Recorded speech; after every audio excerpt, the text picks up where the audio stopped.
Merci beaucoup, merci chers panélistes pour votre animation sur ce plateau. Merci à ceux qui nous suivent religieusement à la maison, qui nous permettent d'exister et qui nous font également confiance au quotidien. Nous allons donc parler de ce thème, ce qui concerne les 35 recours introduits auprès du Conseil constitutionnel, introduit autant pour moi auprès du Conseil constitutionnel.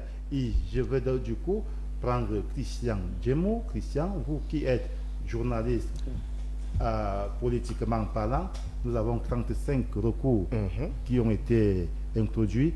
Quelle est la lecture de ces cas? On sait qu'il y a des cas particuliers qui intéressent plus. Exactement. Ou alors, quelle est la lecture que vous faites? Oui, disons que ça va dans l'ordre normal des choses du processus électoral. Maintenant, le Conseil est entré en jeu. Ce que je constate, c'est qu'il y aura beaucoup de scènes de distraction. Vous avez vu que il y a beaucoup de litiges qui ont été alignés le même jour, c'est-à-dire tu sais déjà ce qui va se passer, c'est-à-dire on va dire recevoir, on va passer à autre chose. Maintenant, ça participe de l'animation du processus électoral. Il y a 3 cas qui seront scrutés à la loupe. Il y a Léon Teller Onana qui demande l'invalidation de la candidature du candidat du RDPC. Il y a le père Kona qui demande l'invalidation de la candidature du candidat du PCRN. Et il y a maintenant ceux du Maniden. Les 2 qui ont été recalés ont fait appel devant le Conseil. Donc je pense que L'UPC également avait ses multiples candidats. oui, bon, il n'y a pas beaucoup d'enjeux par là-bas parce que eux-mêmes, entre eux, ils savent que les crabes sont tellement nombreux dans leur panier qu'ils se sont croqués, ça ne peut plus marcher. Il faut réinventer l'UPC. C'est tout ce qu'il faut faire. Parce que s'il faut aller de Bas-les-Guelcourt, en passant par Mbapoli, Porte, à Biba, tout ça, c'est malheureux que la mémoire de Oumyobert et les autres soit salie ainsi. C'est un peu cela, avec les histoires d'alliance ou pas, machin, truc, tout ça. Donc, on dit, ce sont les sages. L'avenir de certains candidats est entre les mains des sages. Je crois que nous sommes les Bantous. On ne donne pas de conseils aux sages. Et le sage sait que quand il prend une décision, ça engage toute la société. Donc, d'ici le 28, on verra ce qui va se passer. Et on est dans un état de droit où la justice est indépendante selon les textes, dont j'ose croire que le Conseil va faire son travail et uniquement son travail, et que le processus va se poursuivre normalement jusqu'au 12 octobre prochain. C'est notre constat à nous tous que le processus se déroule dans la sérénité. Alors, Yaya Irissou, nous avons 35 recours qui ont été introduits ou alors enregistrés du côté du Conseil constitutionnel. Vous, à votre niveau, est-ce que vous avez un recours qui a particulièrement retenu votre attention en fait? Alors, avant de répondre à votre question, la constellation de recours, pour moi, démontre la vitalité de notre système juridique. Ça montre l'ouverture du Conseil constitutionnel. Même comme il y a certains recours, pour moi, qui semblent fantaisistes, concernant, par exemple, les candidats indépendants. Parce que comment se fait-il que quelqu'un qui souhaite gouverner une grande nation comme le Cameroun, mais qui n'a pas un extrait d'acte de naissance, ça prouve que ça prouve que certains candidats indépendants ne sont pas du tout sérieux. Concernant donc votre question sur les recours, moi un recours qui me choque, c'est le comité directoire du FSNC qui a déposé son recours pour invalider la candidature d'Issa Thiro Bakary. C'est vrai, c'est la politique, comme je le disais, c'est un champ de bataille, mais quand même, soyons sérieux.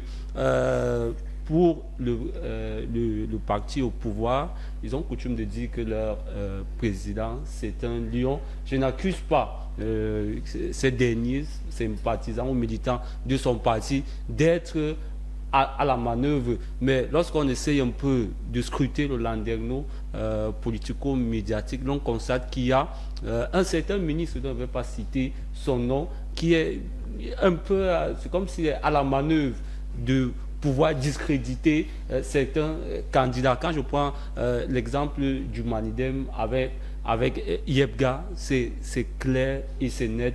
Le président du Manidem, c'est Anissé Ekane. La preuve en est que selon le code électoral... Bon, parlons d'Anissé, parlons d'Anissé Ekane, du congrès de 2019, je pense, où Père Yebga a réussi, a même eu l'approbation de la justice. Je ne pense pas. Je ne pense pas. Quand je vous prends juste un exemple, c'est pour... Je ne parle pas du ménage, je parle de la justice, de la Cour suprême. Oui, non, je prends au niveau de la légalité. Sur le code électoral, la pour investir... n'est pas légal. Je suis en train de venir, s'il vous plaît. Okay. On va s'entendre sur le fait que, par exemple, pour investir un candidat, il faut être un parti politique, avoir des élus. Quelle est la personne qui a investi des candidats lors des élections législatives et municipales en 2020 pour le compte du Manidem? Alors, je veux quand même... C'est Anissé Ekane, non? Il va apporter peut-être de l'autre endroit. Il ne faut pas confondre la pluralité de candidatures à la pluralité d'investiture. Parce qu'un seul candidat dans un parti doit avoir l'investiture. Bon, s'il y a deux investitures, donc deux documents qui prouvent que les deux candidatures doivent être validées ou alors, je ne sais pas, doivent être déposées, on les invalide tout simplement. Parce qu'il y a pluralité de candidatures et peut-être, je passe sur le contrôle de pluralité d'investiture. Et pluralité de candidatures. Oui, on se comprend bien. Mais si on suit aussi la logique de votre raisonnement, ça veut dire qu'il y a aussi certains candidats aussi à l'élection présidentielle qui doivent voir leur dossier aussi rejeté parce qu'il y a aussi d'autres personnes comme celui du RDPC. Je vous prends mon mot à ce niveau. Il faut dire que dans le RDPC, les textes sont clairs.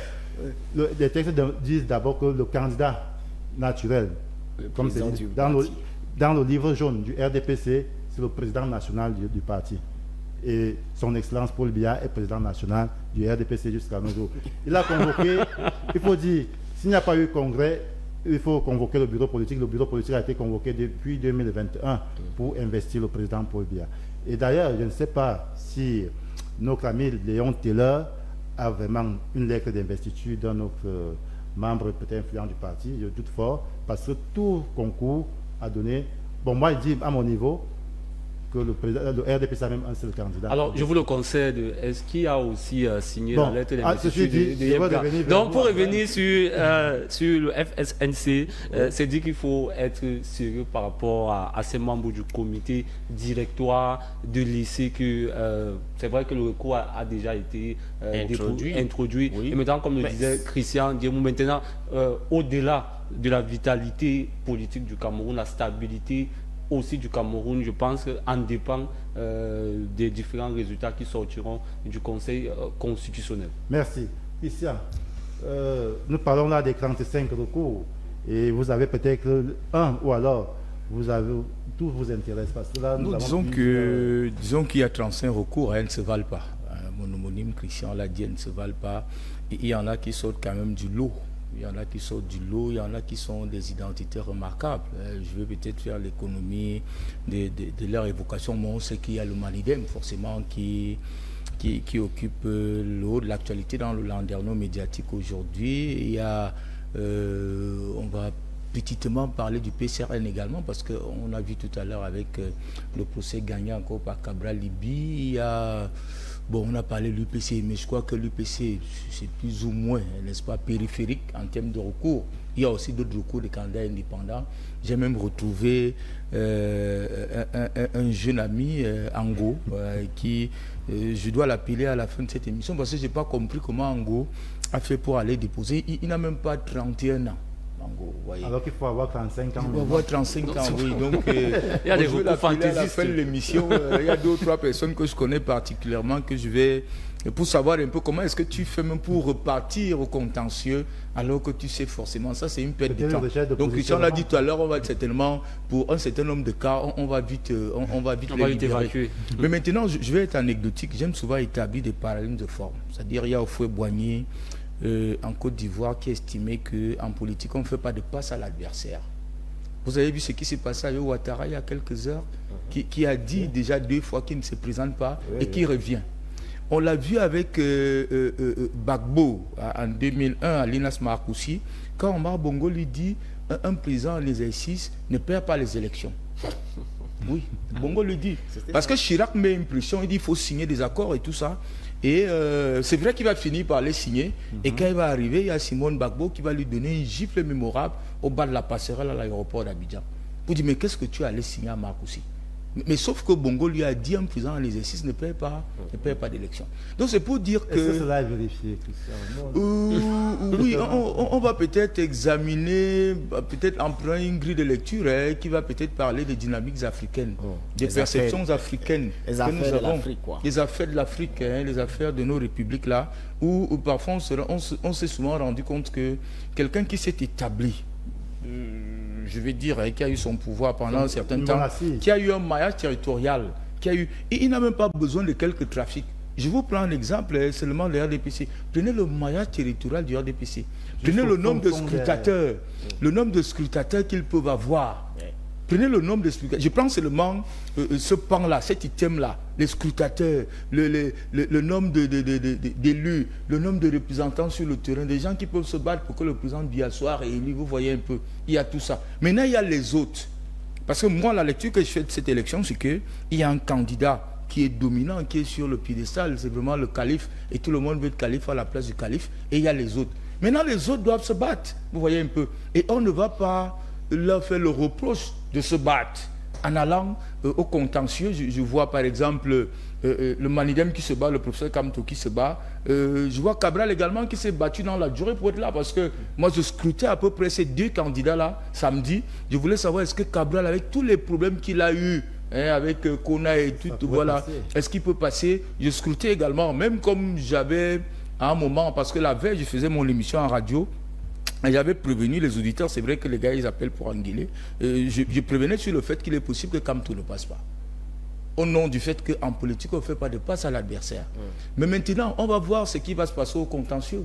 Parmi ces candidatures qui sont scrutées, est-ce que Kamto, on ne peut pas encore établir un pronostic aujourd'hui?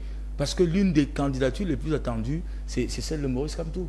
Mais est-ce que finalement il va passer? Mais j'ai quand même la faiblesse de... Je peux me dire que c'est du 50-50. Il y a un ministre qui avait évoqué le 50-50 récemment. Oui. Il y a ce ministre-là, le ministre de la communication, qui avait évoqué le 50-50. Je suis un peu dans le 50-50.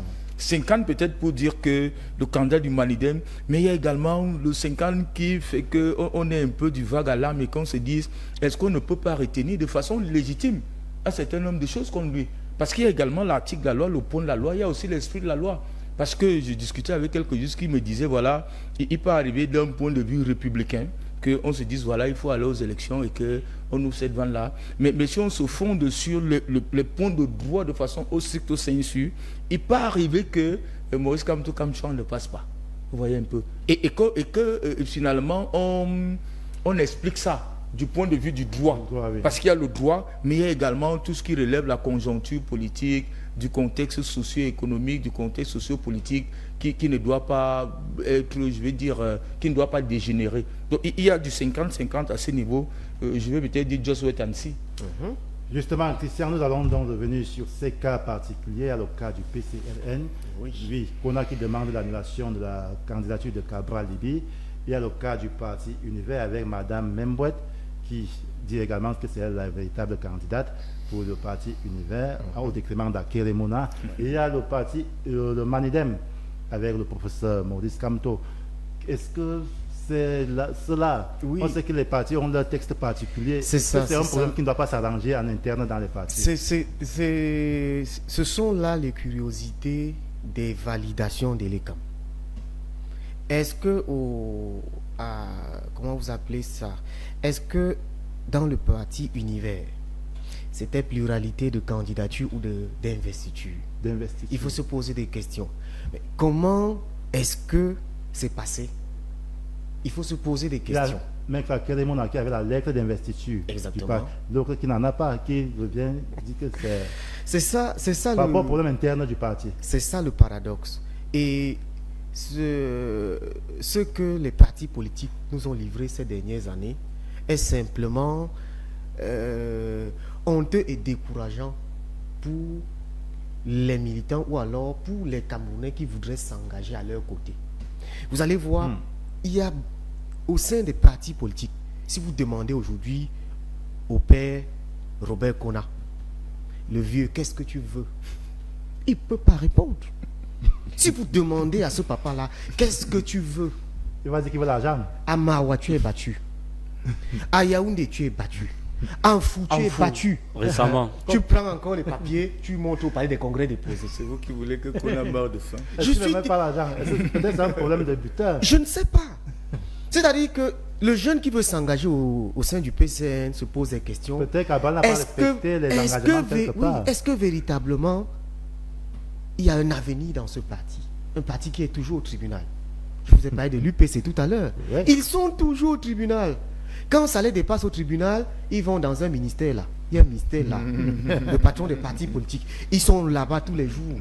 Ils sont là-bas tous les jours. Chacun espère sortir avec une lettre où on dit que le patron t'adoube. C'est maintenant toi le président du parti.